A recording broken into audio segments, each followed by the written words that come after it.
44వ డివిజన్లో నేను వైఎస్ఆర్సీపీ కార్పొరేటర్ మైలవరపు రత్నకుమారి అండి.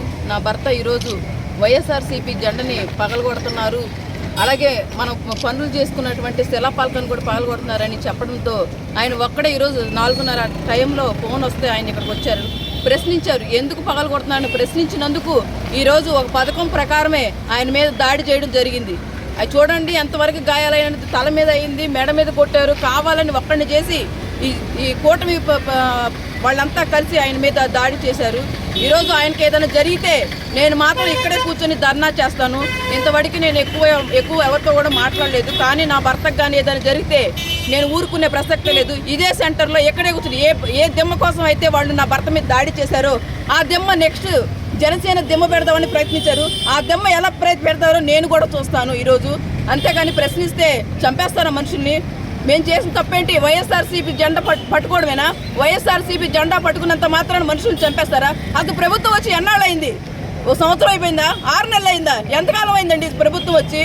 1 నెల అయింది. నెలలో ఎన్ని ప్రాంతాల్లో ఎంతమంది దాడులకు గురవుతున్నారు? వాళ్ళు రక్తం కళ్ళను చూస్తే కానీ వాళ్ళకి మనశ్శాంతి కలగట్లేదు. ఈరోజు నా భర్త చాలా ఇదిగా ఉన్నాడు, బాధగా ఉన్నాడు. నేను ఇంతకన్నా ఒక భార్యగా నా ఆవేదన.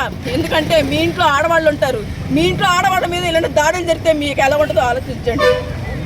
ఒక భార్యగా, ఒక ఆడదానిగా, ఒక ఆడదాని కన్నీరు ఎంతకైనా మీకు దిగదారుస్తుంది. అదోడు గుర్తుంచుకోండి. మీ ఇంట్లో ఉన్నారుగా, మీ పెద్దలు ఉన్నారుగా, చెప్పుకోలేరా? ఇలాంటి దాడులు చేయమని చెప్తున్నారా? ప్రభుత్వం చెప్తుందా ఇలాంటి దాడులు చేయమని? వైఎస్ఆర్సీపీ జెండా పట్టుకుంటే వాళ్ళని కొట్టేయండి, లేదా చంపేయండి, లేదా వాళ్ళ ఇంటి మీదకి దాడులు చేయండి అని చెప్తున్నారా ఎవరైనా? ఏంటండి ఇది? ఏ ప్రభుత్వం అండి? కొంచెం ఆలోచించండి.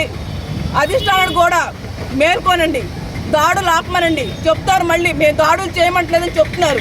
ఎక్కడ అవుతున్నాయి దాడులు? చూడండి వాళ్ళు నా భర్త ఎలా ఉన్నాడు. ఇది ఒక భార్యగా, ఒక ఆడదానిగా ఆవేదన అండి. అంటే అర్థం చేసుకోండి. నా భర్త ఏనైతే మాత్రం ఎవరిని విడిపించే ప్రసక్తి అయితే లేదు. ఎవరినైనా ఎదుర్కోవడానికి నేను సిద్ధంగా ఉన్నా.